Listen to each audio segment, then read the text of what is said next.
Luísa Picarreta. A serva de Deus, Luísa Picarreta, nasceu na cidade de Corato, na província de Bari, Itália, na manhã de 23 de abril de 1865, domingo da misericórdia. A pequena Luísa, a quarta de 5 filhas, apesar de tímida, era vivaz e alegre. Desde pequena manifestava uma forte inclinação à meditação e à oração, tendo como elementos fundamentais da sua vida interior um amor ardente por Jesus, sofredor na sua paixão e prisioneiro por amor na Eucaristia. Ela tinha ainda uma devoção madura e sólida à Santíssima Virgem Maria. Os seus pais não prestavam atenção a estas suas afeições, até o momento em que começou a se manifestar em Luísa uma misteriosa enfermidade que a obrigava a ficar de cama. Os médicos, não conseguindo encontrar a causa e dar um diagnóstico, sugeriram a visita de um sacerdote. Todos ficaram admirados quando, com o sinal da cruz, Luísa recuperou o seu estado normal. Aos 13 anos, quando trabalhava em casa e meditava na paixão de Jesus, Luísa sentia um aperto no coração e dificuldade para respirar. Assustada, foi até a varanda e dali viu que a rua estava cheia de pessoas que empurravam Jesus que levava a cruz. Sofredor e ensanguentado, Jesus, então, levantou os olhos para ela, dizendo: "Alma, ajuda-me." Luísa entrou e, com o coração desfeito pela dor, e chorando, disse a Jesus: "Quanto sofres, ó meu bom Jesus? Se eu pudesse ao menos ajudar-te e libertar-te desses lobos raivosos. Oh, como quereria sofrer as tuas penas, as tuas dores e fadigas em teu lugar, para, deste modo, te aliviar mais. Ah, meu bem, faz com que também eu sofra. Não é justo que tu sofras tanto por meu amor e que eu, pecadora, não sofra por ti." E, desde aquele momento, tornaram-se mais frequentes os períodos em que Luísa ficava na cama. Ela permaneceu no seu leito de sofrimento, sempre sentada, mas sem escaras, por 62 anos, até a morte. Missão. Um dia, o Senhor Jesus disse a Luísa: "Dê voltas e mais voltas à terra, olhei uma por umas criaturas, para encontrar a menor de todas. A tua pequenez agradou-me e escolhi-te, confiei-te aos meus anjos a fim de que te acudam, não para fazer-te grande, mas para que conservem a tua pequenez, e agora quero começar a grande obra do cumprimento da minha vontade. Nem com isso te sentirás maior, mas, pelo contrário, a minha vontade far-te-á menor e continuarás a ser a pequena filha da vontade divina." Cf. Volume 12, 23 de março de 1921. Jesus revelou a Luísa o grande desejo do seu coração, que o homem viva na sua divina vontade, para voltar à ordem, ao lugar e à finalidade para a qual foi criado, isto é, aquilo que ele mesmo nos ensinou a pedir na oração do Pai Nosso: "Faça-se a tua vontade assim na terra como no céu." Deste modo, Jesus depositou em Luísa suas maravilhosas verdades, para que, como depositária e secretária dos tesouros da divina vontade, tornasse conhecido o decreto eterno da vinda do seu reino na Igreja e no mundo inteiro. Durante muitas décadas, sempre a 1h da manhã, sua alma saía de seu corpo e, até às 6h, Jesus a levava a vários lugares: paraíso, purgatório, inferno e a outros lugares do mundo. No dia 28 de fevereiro de 1899, teve início a redação do seu diário, que se concluiu com 36 volumes espessos. Com muito esforço ela os escreveu após ter recebido a ordem de seu confessor para relatar tudo o que acontecia entre Jesus e ela.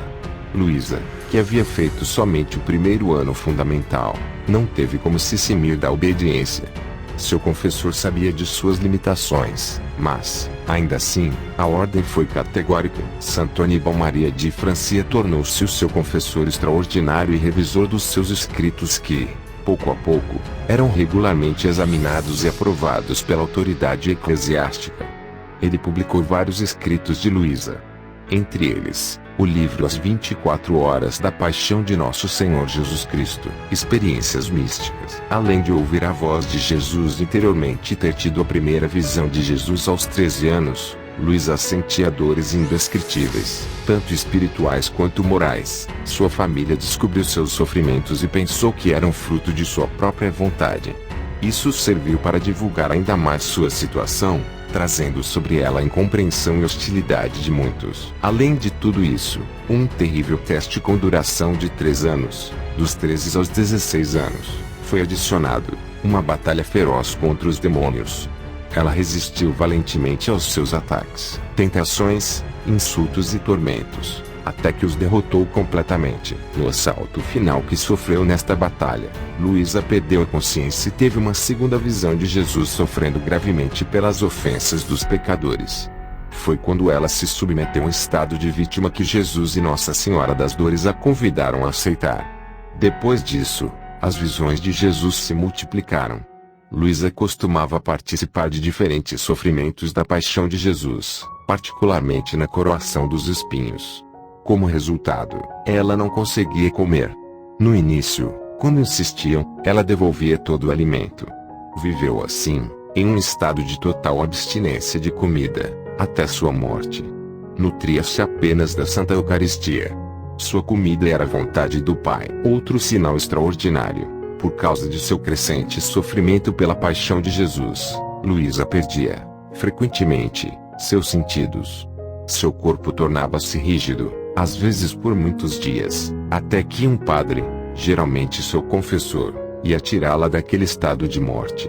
Ele fazia isso abençoando as costas da mão ou a testa de Luísa, rezando: Deus Santo, Deus Forte, Deus Imortal, tem misericórdia de nós e do mundo inteiro. Por obediência, sua alma retornava ao seu corpo e quando ela se recuperava o suficiente, seu confessor celebrava a Santa Missa em seu quarto. Luísa percebeu que dependia totalmente dos sacerdotes. E esse era um de seus maiores sofrimentos, exigir que um sacerdote fosse até ela todas as manhãs para chamar sua alma de volta ao corpo. Mas, não havia outro caminho para que ela retornasse, senão através de um sacerdote.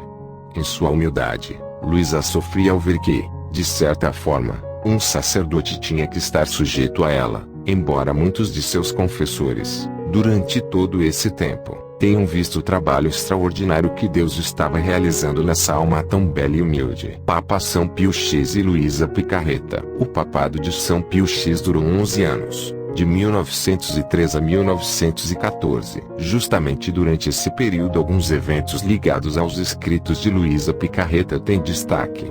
Em 1903, primeiro ano do papado de São Pio X, Luísa completou a escrita do primeiro volume, de um total de 36, o Livro do Céu, escrito em obediência ao seu confessor.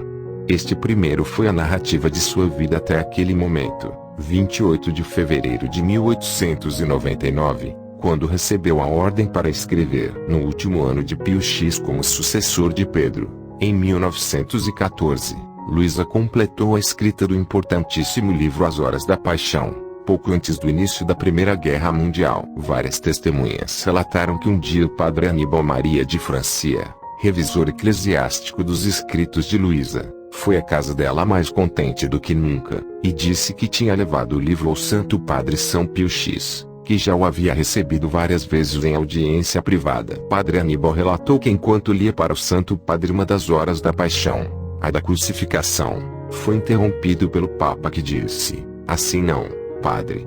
Este livro deve ser lido de joelhos, é Jesus quem fala. Em um ato providencial da suprema vontade, a frase encorajadora do Santo Padre Pio X levou o então Padre Aníbal a, pessoalmente, publicar as 4 primeiras edições de As 24 Horas da Paixão de Nosso Senhor Jesus Cristo 1915, 1916, 1917, 1921, todas com o nihil obstatio imprimatur. O brilhante Pio X, batizado com o nome de José Melchior Sarto, São Pio X nasceu no dia 2 de agosto de 1835, em um vilarejo na região de Riese, pertencente à diocese de Treviso, ao norte da Itália.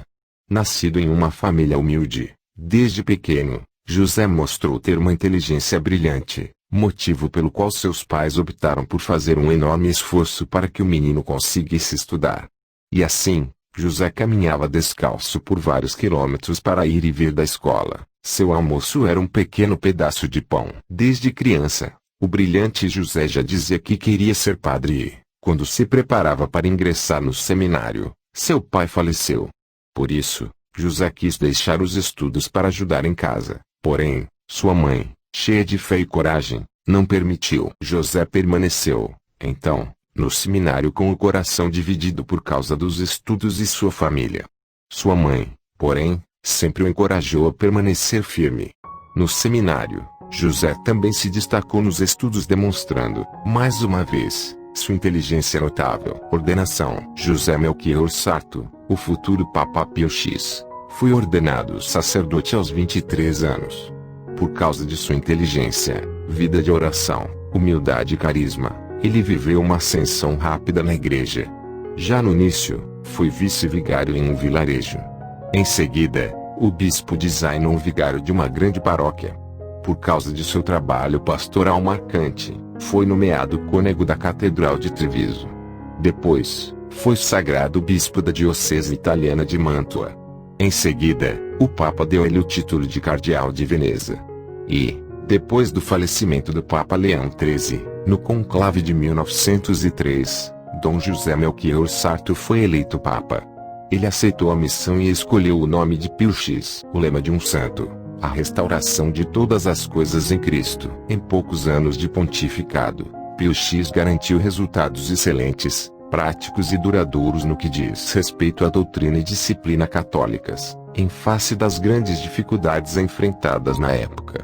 Em 8 de setembro de 1907, Pio X escreveu a famosa encíclica Patienti, que expõe e condena o sistema do modernismo. Em documentos pontifícios anteriores, o Santo Padre redigiu e aprovou decretos sobre o sacramento da Eucaristia, nos quais recomendava a comunhão diária e permitia a comunhão de crianças a partir dos 7 anos de idade, desde que devidamente preparadas. Por isso, ele passou a ser chamado de Papa da Eucaristia. Pio X sempre foi modesto e singelo mesmo quando milagres eram realizados através dele. Foi o que aconteceu durante uma audiência pública, quando um participante mostrou a ele o braço paralisado e lhe pediu que o curasse. O Papa se aproximou sorridente, tocou o braço e disse: "Sim, sim." E o homem ficou curado. Também uma religiosa que sofria de tuberculose avançada lhe pediu por sua saúde. A única resposta do Papa foi sim, enquanto colocava suas mãos sobre a cabeça da religiosa. Naquela mesma tarde, o médico determinou que ela estava completamente curada. Porém, quando alguém o chamava de Padre Santo, ele corrigia sorrindo: "Não se diz santo, mas Sarto", em referência ao seu sobrenome de família. Pio X profetizou a Primeira Guerra Mundial. Disse: "Esta será a última aflição que me manda o Senhor. Com gosto daria minha vida para salvar meus pobres filhos desta terrível calamidade." A guerra teve início em 28 de julho de 1914. Dias mais tarde, em 20 de agosto, Pio X sofreu uma forte bronquite e morreu. Deixou escrito em seu testamento: "Nasci pobre, vivi na pobreza e quero morrer pobre." Pio X foi canonizado em 1954 pelo Papa Pio XII.